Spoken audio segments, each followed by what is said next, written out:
महाकाली मातेचे जे कळस आहे त्या कळसेला राणीने आपल्या जावयाचं मुंडकं ते लावलेलं आहे कळसावर. त्याचं नाव होतं भूतनाथ. हे असं झालं की तसंच या बाजूला गुणराजाची समाधी आहे. गुणराजा, त्याची पत्नी राणी हिराई, त्याच्या आईवडिलांची सगळ्याच्या. तसेच या किल्ल्याला 4 गेट व 8 खिडकी आहेत. Ankleshwar gate, Jatpura gate, Limba gate व पठाणपूर.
नमस्कार मित्रांनो, आज आपण महाराष्ट्रातील चंद्रपूर जिल्ह्यातील एक प्राचीन आणि ऐतिहासिक स्थळ अंचलेश्वर मंदिर याला भेट देणार आहोत. या मंदिराचा इतिहास आणि येथील स्थानिक संस्कृती जाणून घेण्यासाठी आमच्यासोबत या प्रवासात सामील व्हा. अंचलेश्वर मंदिर चंद्रपूर शहरापासून सुमारे 30 किलोमीटर अंतरावर स्थित आहे. हे मंदिर भगवान शिवाला समर्पित आहे आणि येथील स्थानिक संस्कृती याचे विशेष महत्त्व आहे. भिंतीवर कोरलेले चित्र आणि मूर्ती भगवान शिवाच्या विविध रूपांचे दर्शन घडवतात. या शिल्पकलेत प्राचीन भारताची धार्मिक आणि सांस्कृतिक वारसा स्पष्टपणे दिसतो.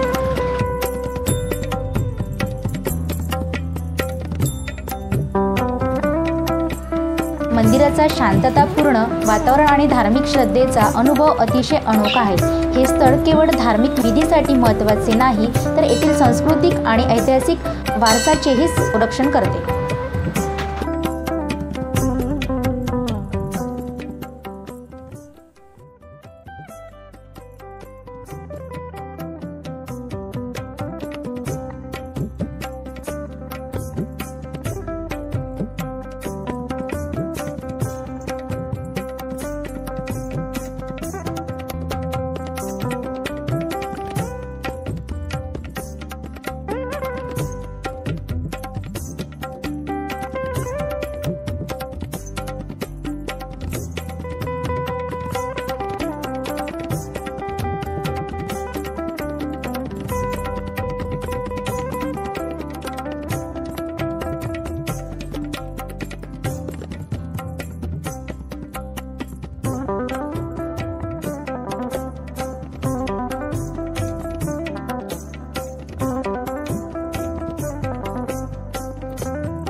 विशाल सुधाकरराव खैवणकर.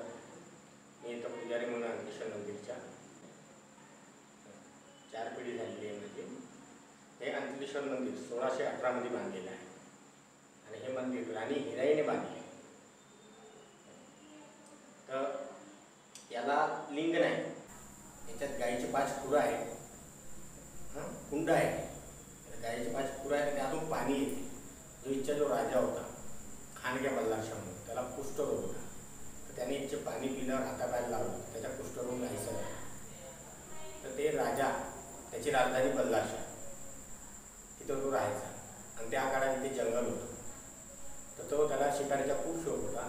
त्याला राणीने सांगितलं का तू शिकारीला निघत जा, त्याची तब्येत ठीक नसते, तो शिकारीला यायचा. तर एकेकाळी तो इथे शिकार करायला आला. शिकार करायला तर फिरला, खूप फिरायला लागला, त्याला काही त्या दिवशी शिकार काही मिळाली नाही. मग इथे एक झाड होतं, इथे माता पार्वतीची मूर्ती आहे, त्या झाडापाशी येऊन बसून गेला आणि तो त्यावेळेस तो थकून होता, बसला, थकून होता बसला. तर इतक्यात त्याला लागली तहान, पाणी कुठचं प्यायचं. त्याला राणी हिराईने हे मंदिराची स्थापना केली. चंद्रपूर जिल्हा हा घनदाट वनराई व खनिज संपत्तीने संपन्न आहे. त्याचबरोबर ऐतिहासिक अवशेषांची समृद्धीही त्याला लाभली आहे.